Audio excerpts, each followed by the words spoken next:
Hey guys, it's Kevin Scoggin, and I want to welcome you to my YouTube channel and thank you so much for checking out this episode. On today's episode, I get to introduce you to Mr. Christian Santiago. Christian is an author and high performance coach. He works with entrepreneurs and CEOs and helps them take their business to the next level. I'm confident that our conversation is going to help take your real estate business to the next level. We cover a wide range of topics, including how to identify and overcome self-limiting beliefs and how to actually step into your identity as a son or daughter of God.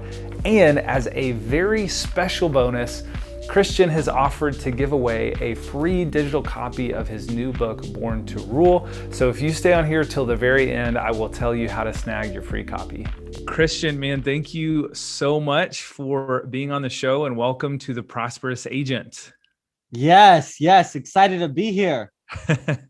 Well, I'm honored that you've taken some time out of your day to spend it with us. Why don't we just start by you taking some time to tell us a little bit about who you are and what you do?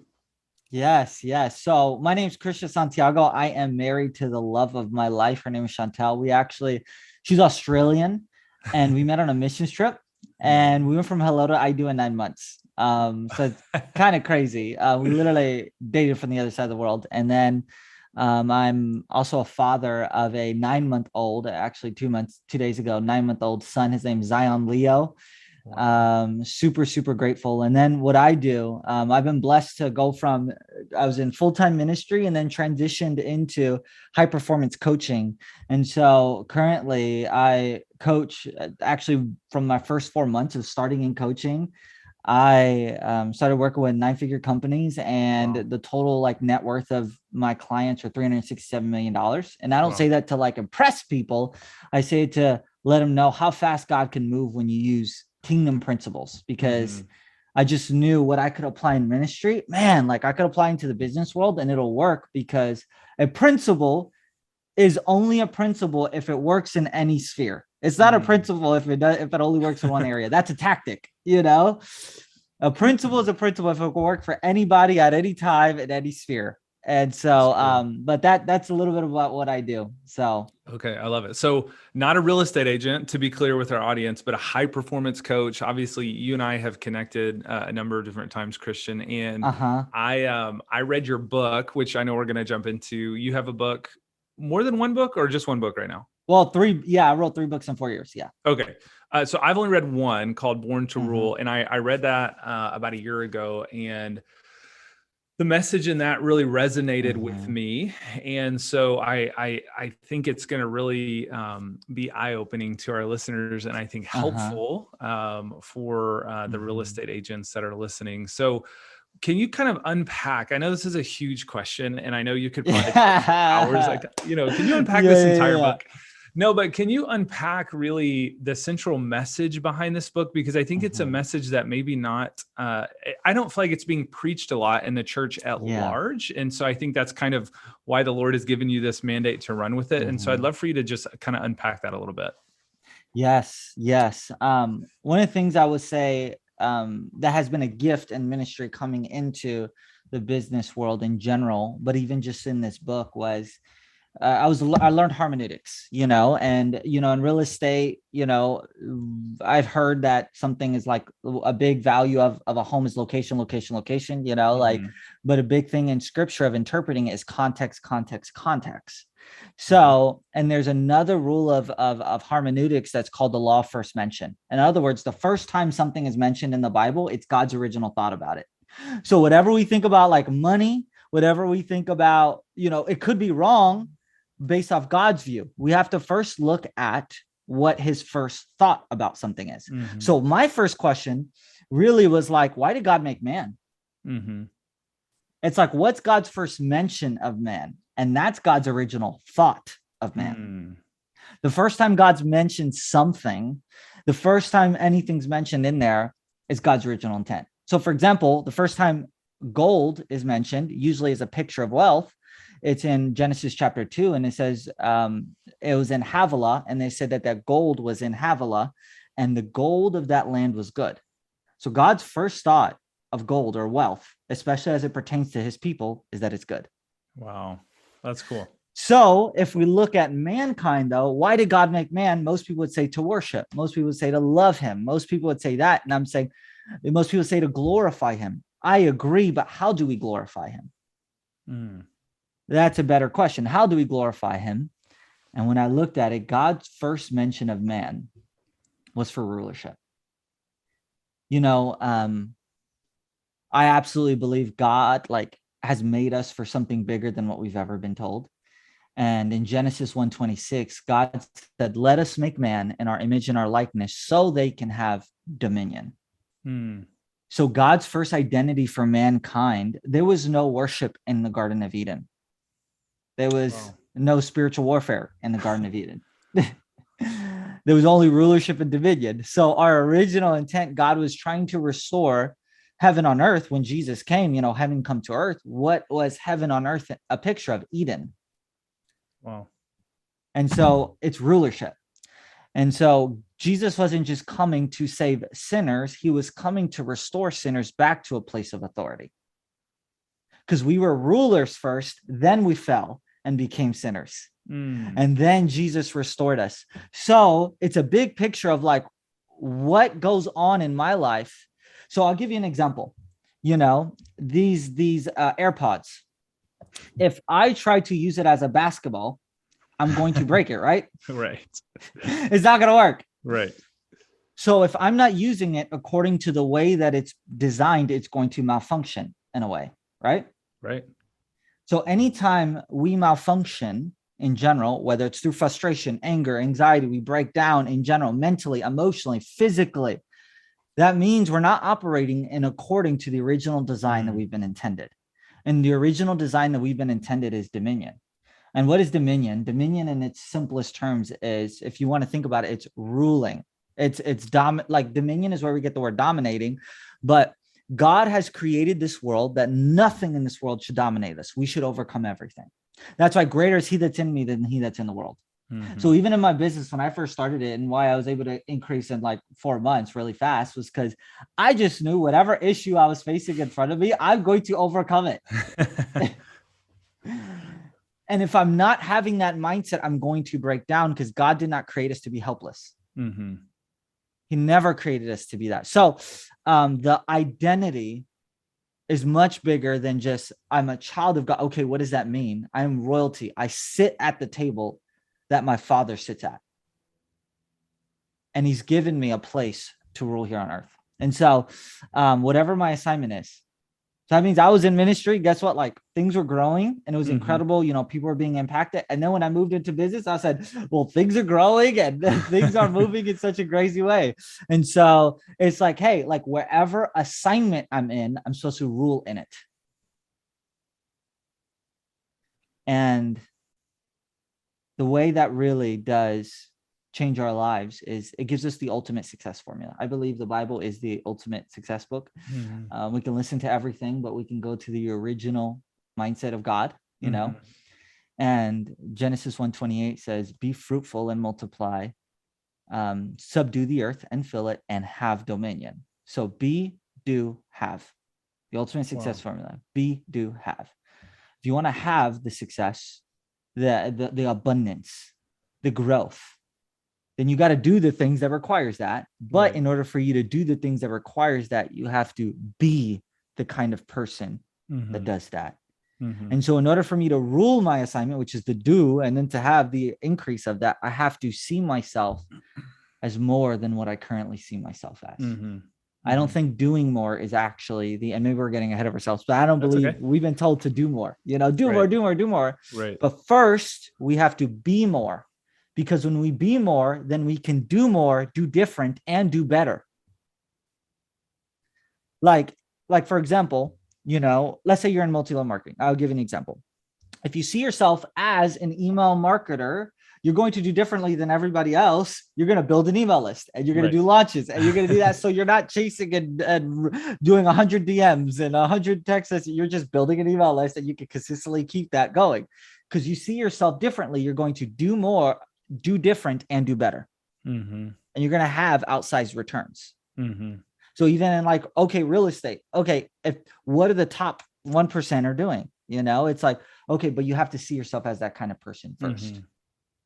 And so rulership, God has not made anything to dominate us. He's called us to walk in authority over everything. And so, that's so good, man. I think what I love, what I hear you say is like, it starts with identity, right? Like the beliefs about yourself. And I think we live in a day and age where there's so much how-to information out there, right? How to make $1 million a year selling real estate. How to do this, yeah. But I think most people don't do anything with that information. And perhaps based on what you're telling me, I think it kind of boils down to that place of like, what do they believe about themselves first and foremost?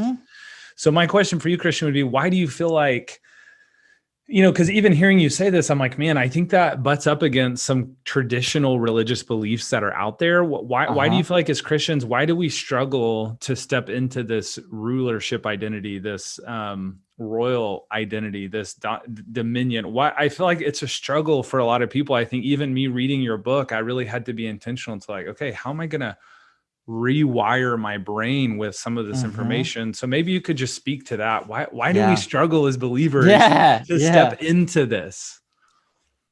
It goes back to the first temptation. I mean, the enemy, Paul says we are not unaware of his schemes, in 1 Corinthians. And so the enemy is going to do the same temptation over and over again. So the first temptation he did with Eve was the same thing he did with Jesus. He said, did God really say, and he added a question. Did God really say that if you eat of this, it's because God doesn't want you to be like him. Like if you eat of this, you'll be like him. And all of a sudden it brought a question in her mind. Oh my gosh, if I eat this fruit, I'm going to be like God. Now, the issue with that was they were already like God. God said, let us make man in our image and in our likeness. So the first temptation was about false humility. When he went and tempted Jesus, he says, if you are the Son of God. He tried to see, he's like, if you are the Son of God, turn the stones into bread. He tried to lower his identity. Hey, say if, try to prove it. And if Jesus didn't see himself as he would have tried to prove, but Jesus was already approved of. Literally, after he got baptized, it says, this is my son in whom I'm well pleased. Like the enemy tried to impact Jesus or tempt him with false humility. And so the reason why we do not, one of the big reasons that I see time and time again with religious beliefs is because we've been conditioned to think less of ourselves so much. And it's tough to embrace that. We've been living with false humility. Like it's almost like we can't say that we're good at something. In the church. It's like, oh, that's prideful. And it's like, wait, what? It's like, okay, if I'm part of the body of Christ and I'm an I, that means I'm world-class at singing. I can admit how good I am as long as I can admit how bad I am at something and why I need somebody else. It's like, I am world-class at singing, but I can't pick up a rock to save my life if I'm an I. That's good. But the hand is world-class at picking up heavy objects, but it cannot see. So it's like, we have to be willing to admit where we fall short and where we're world class in. And I think that part, we're so quick to admit where we fall short because we're sinners. No, I'm a saint. Paul says to the saints in Rome, to the saints in Ephesus, to the saints, Romans 5:8, while you were sinners, Christ died for us. While you were is past tense. So now I'm a saint. So now I can see myself in a place of royalty. So I think it's hard because we've just been taught to just only stay low. And that's why we have a lot of Christians struggling, even though they're fasting and praying. Right. And we have many who don't pray and fast at all, but yet they're walking in high levels of impact and influence and abundance and stuff. And so the enemy wants to lower your view of yourself. That's good. So if I'm a Christian real estate agent listening to this, which I am, I mean, what are some practical ways? How can I take some of the things that you're saying and how can I apply them to my business? How can I take it and, walk it out day in and day out. I'm showing homes, I'm calling prospects, Yeah. I'm following up with Yeah. clients. How can I kind of take some of these tools that you're talking about that seem kind of maybe high level, and how can I put them into action? Yeah. Yeah. Well, the first thing I would say is create a vision for yourself of what you like how you want to be the best in the world at. So for example, I want to be the number one real estate agent in my area, like set that vision. The reason why is because, okay, the scripture says that we are working for God, like we do it as if we're working unto the Lord. So let me ask some people some questions. If you became the personal right-hand person of the CEO of Apple, how much more would you have to step up your game? Quite a bit. Quite a bit. So if I have to do that for CEO of Apple, how much more should I do it if I'm working for God, the creator of the universe? That's good. And so oftentimes we think that, oh yeah, I did my best. I'm doing this for God. And it's like, well, will God even tolerate that? It's like, will God even tolerate that cost? So first though, you'd have to enlarge your vision of yourself. Like, what do you want to be the best in your area? What area are you supposed to rule in?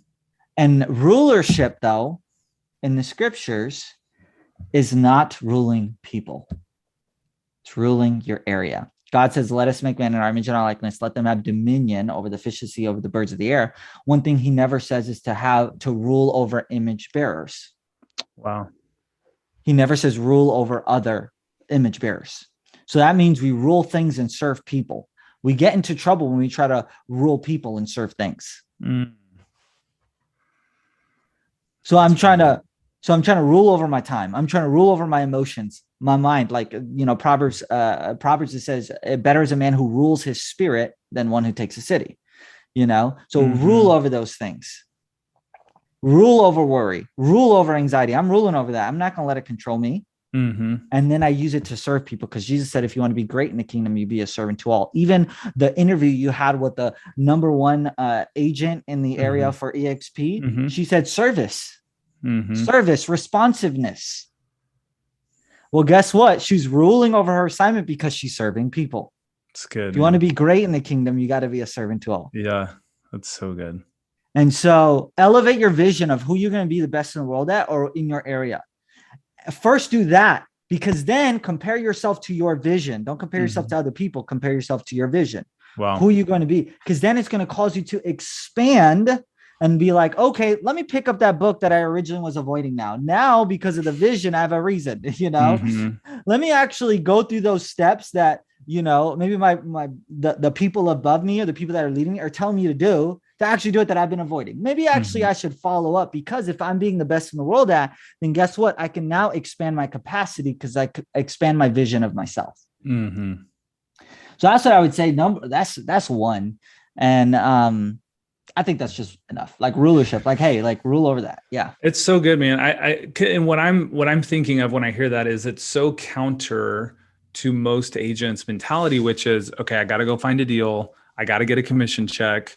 I got to do this. I got to do that. Whereas you're saying, hey, let's consider a different starting point, which is, okay, God, what area are you calling me to? And then how can I serve the people in the area at a super high, this neighborhood, this city, this suburb? How can I serve them at a high level?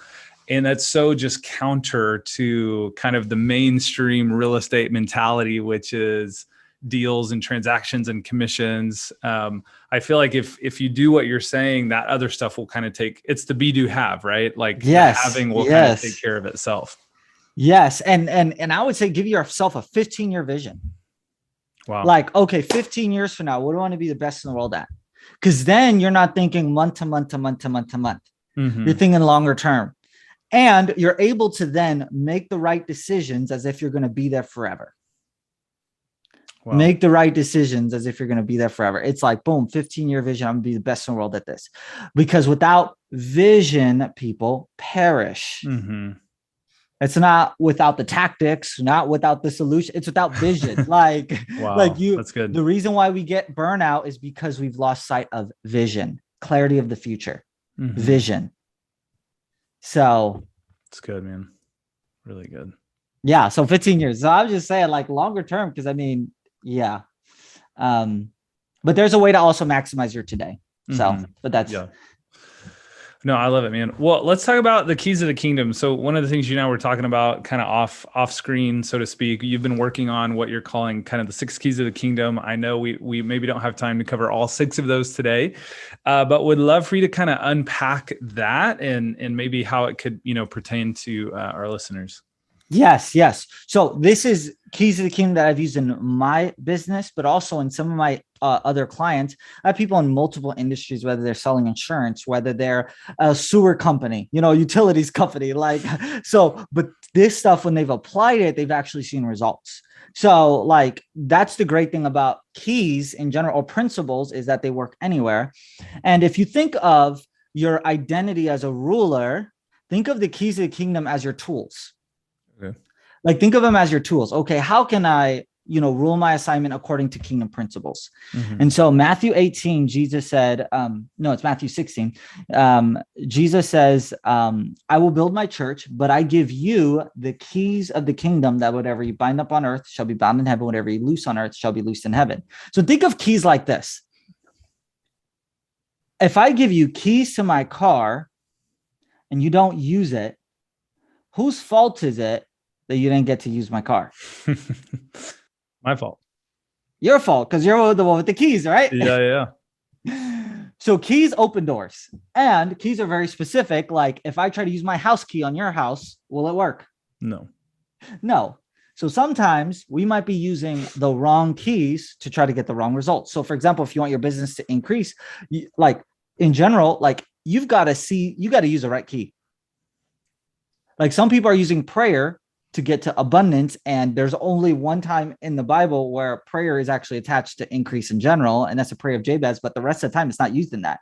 So some people are using the wrong keys to try to get the wrong result. Wow. Like, to get an answer from God, fasting was never used to actually get an answer.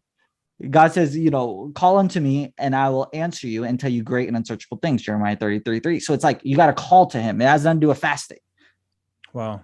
So we have to use the right keys in order to get the right results. We're using the wrong keys to try to open a specific door. So I'll share with you 2 keys and what doors they open and how you can apply it. Doesn't matter what business you're in. So your real estate agents. Number 1, the first key, kingdom key of faith. Okay. Some people are like, whoa, faith. Okay. Belief, all of that. I'll tell you this.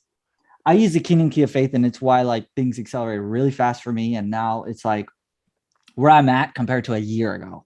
Literally night and day. A year ago, I was struggling to pay rent. Now we don't even have to ever deal with that, because now what we're doing, working with high level people. So faith. All right. Kingdom key of faith. Most of the time, let me ask you a question. So hey, this is interactive. Okay. Okay. If I were to say faith is blank, what would you fill it in? Faith is what? Wow. Putting me on the spot a little bit. Okay. Faith is, the first word that comes to mind, which I feel like is a synonym of faith, but is belief. Faith is belief. So I would say that's the first word that comes to mind. Okay. So faith is belief. I love that. So some people say faith is, belief in what God's going to do in the future, all of that. What's super interesting is I actually describe it as faith is now. Faith is now. Okay. Most of the time, what we believe is faith for the future is actually hope. Faith is for today. Hope is for tomorrow. Hebrews 11:1 says that now faith is the substance of things hoped for. So faith is for today. Hope is for tomorrow. We're actually not living in faith if you're pushing things off for tomorrow. That's why procrastination and faith do not mix. Wow.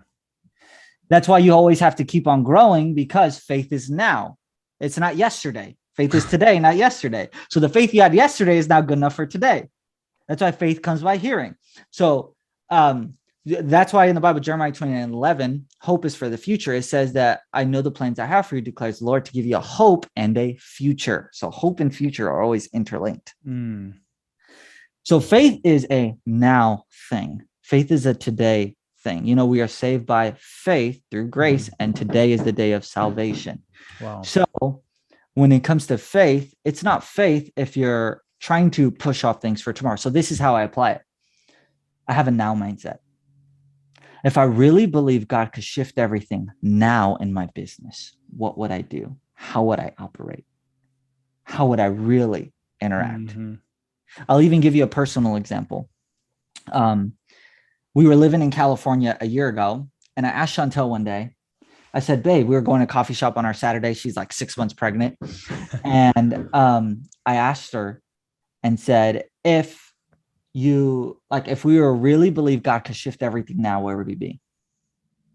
And she said, we would be living in South Carolina, because that's where I live now. I said, okay, so by our own admission, if we're not taking steps towards that, we're not living in faith. Wow.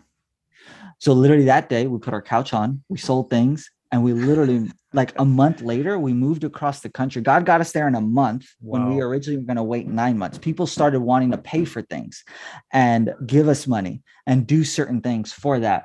And so literally things shifted so fast that then now this is the place where, like, South Carolina was where I got my first a 9-figure company. It's where I first got my high-end client. It's where so literally there was a timing to everything.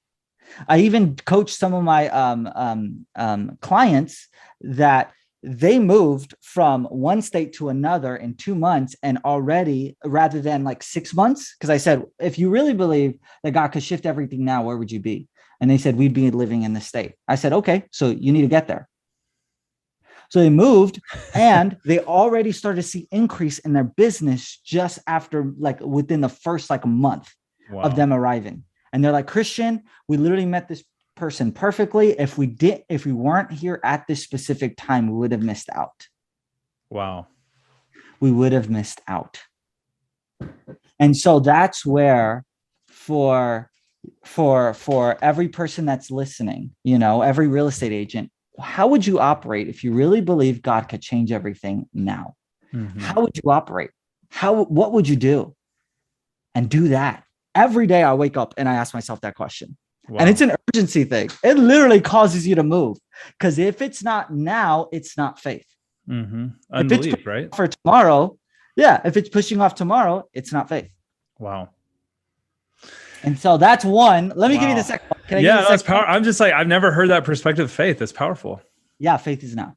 The second one is what I call the kingdom key of demand. There was a moment in Jesus's life, John chapter 2, the wedding at Cana, first miracle ever. Okay. Mary, his mom, comes to him and says, they've run out of wine. And Jesus says, do you know it's not my time? And then she goes and tells the people, listen to him for whatever he says. So literally, she put a demand on Jesus, even though it wasn't his time yet. And it caused him to bring something out of him ahead of time. So if you want to bring more out of you, let's say you set that vision for the 15-year goal, the only way you're going to accelerate that time frame is you put a demand on yourself. You have to be willing to put a demand on yourself more than anyone ever does. And the only time we ever feel pressure in our life, I've noticed this, is when something on the outside puts a greater demand on ourselves than we place on ourselves. I'll even give you an example. If someone tells me, I want you to, be able to finish this project in two weeks, but my normal standard is 1 week, it doesn't feel like pressure. It doesn't feel like pressure. I'm like, sure, I'll get it done in 2 weeks. Wow. Yeah. But if I'm used to doing it in a month and they ask me to do it in 2 weeks, they're placing a greater demand on me than I place on myself. So that's when pressure hits. And the only time we really feel pressure is when something on the outside is placing a greater demand on us than we do on ourselves. Wow. And so the kingdom key of demand, Mary put a demand on Jesus, and it brought something out ahead of time. Nebuchadnezzar, he was going to kill every magician if they didn't tell him his dream. And that forced Daniel to then find an answer for him. It says, based off the king's demand, he was able to give an answer. So there was something out of him that was brought out of him bigger, faster, ahead of time. They never said that Daniel interpreted dreams until that moment in the Bible, because a demand was placed on him. So if you want more to come out of you, place a demand on yourself more than anyone else ever could. So operate in the now mindset, and place a greater demand on yourself than anyone ever could. Wow.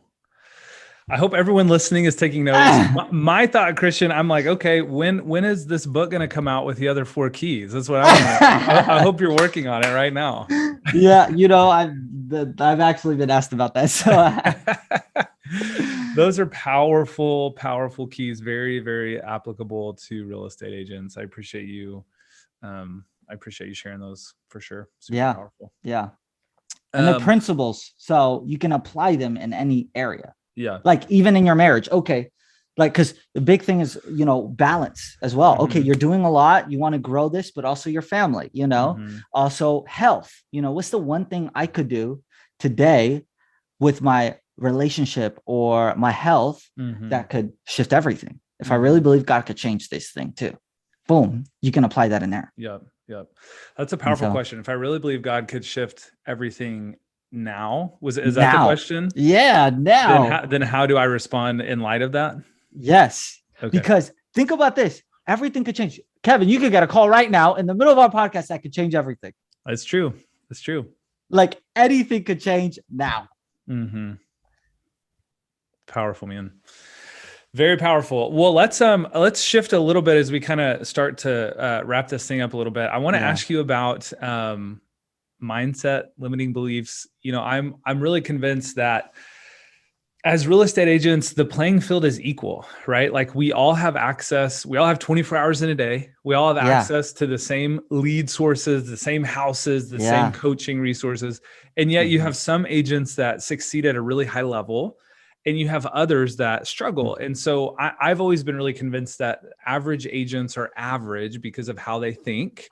Yeah. That being said, it's not always easy to change our beliefs, right? Like we may be Mhm. aware we have limiting beliefs. We may be aware that we have these self-sabotaging thoughts and behaviors. And so Mhm. I'd love to hear from you, Christian. Do you have any suggestions on how to identify limiting beliefs and then move beyond them so they don't continue to hold Yeah. us back? Yeah. Yeah. So limiting beliefs are first begin with our self-image. Self-image is how we see ourselves. And then that affects our self-esteem, which is how we feel about ourselves. And then that affects our self-worth, which is what we believe our value is, which then affects our self-actualization, which is how much potential we actually bring out. Mm. So everything always begins with self-image and how we see ourselves, and our life is exactly what we think it is. So I agree with you. Wow. I agree with you that we're limited by that, but our life is exactly what we think it is. As a person thinks in their heart, so they become, we're transformed by the renewing of our mind. So just a very practical thing. One thing we said earlier is, the goal of this is not to do more. Okay, you have access to the same things. You can do more, do more, do more, do more. But you have to first see yourself differently. I would tell people this. If I'm coaching them, I'd say, take one day where you're not trying to go into activity, like spend one day literally just like one, raising your standards, two, shifting your story about yourself, three, giving yourself permission. Mm. Raise your standards, shift your story, give yourself And permission. give yourself permission. I think the biggest one, though, is permission. Many of us have the physical, spiritual, mental capacity to hit at the highest level. But the thing that we feel like we lack is the emotional permission to do so. And permission is gained in three ways. You can get it through example. You see someone else do it and you said, you know what? I can do it. If that person can do it, I'm going to do it. Some of us have this thought like, this person's not as smart as me. Why am I not doing it? It's like, but permission, example. The second one is conversion. There's an event that happens in your life. Like for me, it was the third month in a row not being able to pay rent. And I said, I am done with this. I'm like, it activated something. I'm going to change everything. Like, forget this. I'm taking personal responsibility over my life. And the Lord is going to bless my hands because he does immeasurably more than you can ask, think, or imagine, according to the power that's working within you. It's according to the power that's working within you. So if you don't have no power working in you, you can't expect him to do more than you can ask, think, or imagine. So you got to move. Anyways, so it's through conversion. Pain can change that. Also, an incredible moment can change that. And then the third thing is ritual. which is why like bar mitzvahs are huge, like they help them, give them permission to think and operate like a man, like married couples, you now have permission to act like a married couple after a wedding, after a ceremony, and so permission is the big thing where I've seen a lot of people are waiting for other people to give them the permission, the emotional permission they feel like they're lacking. It could be a parent, it could be a leader, they could be waiting for that without realizing that the most powerful view in our life is actually not our parents. It's not our spouses. It's not even God's, it's ours. The most correct view in our life is God's. That's why God works so hard to make our view to align with his. And so you have to give yourself permission. You want to know? Let me give you an example, a story from my life, okay, that helped me with permission, okay? Literally, I remember like my second month in coaching, I had a high-end client that I didn't know they were high-end, it's like those moments. And so I was coaching them, and all of a sudden it was like they had incredible breakthrough at the end. They're a real estate investor. And at the end of our time, they said, Christian, why don't you have 5 to 6 figure packages? I said, well, I was going to wait 2 years. And they said, oh, well, do you feel like that because you just started? I said, yeah, I feel that way. Well, they said, well, you're good enough now. All the work you've done behind the scenes, like, everything you've done, the impact, all that stuff, you're good enough now. And they said, I was ready to invest $50,000 to $100,000 in your coaching. I said, what? I drove home. I called my wife. I said, babe, we lost $50,000. She said, what does our bank account look like? Yeah. And I said, no. Okay, we're not in the negative. Okay. And I remember driving home, and I instantly knew I needed to give myself permission. That the only reason why I didn't have everything God said I can have was the story I told myself as to why I can't have it. Wow. And so I went home and wrote myself a permission letter. I said, dear Christian, and I'll tell all agents to do this. I do this with everybody. It's like they cry and all that stuff. I don't care. Yes, do it. I wrote myself a permission letter. I said, dear Christian, I give you permission to be the 6-figure coach that that's in you. And I give you permission to, and I started to give myself permission, everything that I was looking for other people to give me permission on. Wow. And I signed it at the end, and I said, your biggest supporter, Christian Santiago, boom. And I signed it. And I'll tell you, that moment like released me. And literally 2 months later was when I met with the 9-figure company, and then like all that stuff. I gave myself permission, and I realized that there was a lid that I placed on me. God didn't place it on me. I did. Wow. So permission, it's a big deal.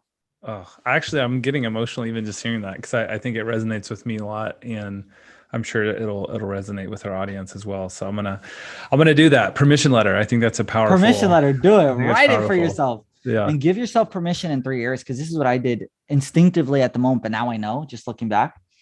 Give yourself permission to have the highest level of success possible without sacrificing your faith. You can have that. Second thing, give yourself permission in the struggle. Like, it's going to be messy. Give yourself permission to suck until you get good at it. Like, it's okay. Like, it's like, it doesn't have to be perfect. And then the third area to give yourself permission is in significance. Let yourself be the first person to change your family tree. Let yourself be the person that you make a way for others to follow. Like, what are the 3 areas in success, struggle, and significance? Give yourself permission in that. Like, for me, the success, like, you work with high-end clients. That's just permission I gave myself. Christian, I also gave you permission to just really suck and bomb a lot of coaching sessions and training and workshops. I gave yourself permission to do that because you're going to get better and you're going to become a master. And then the last thing is, like, I give yourself permission to also change your family tree significance. Boom. Wow. And so those are those 3 S's of permission. Wow. That's really powerful.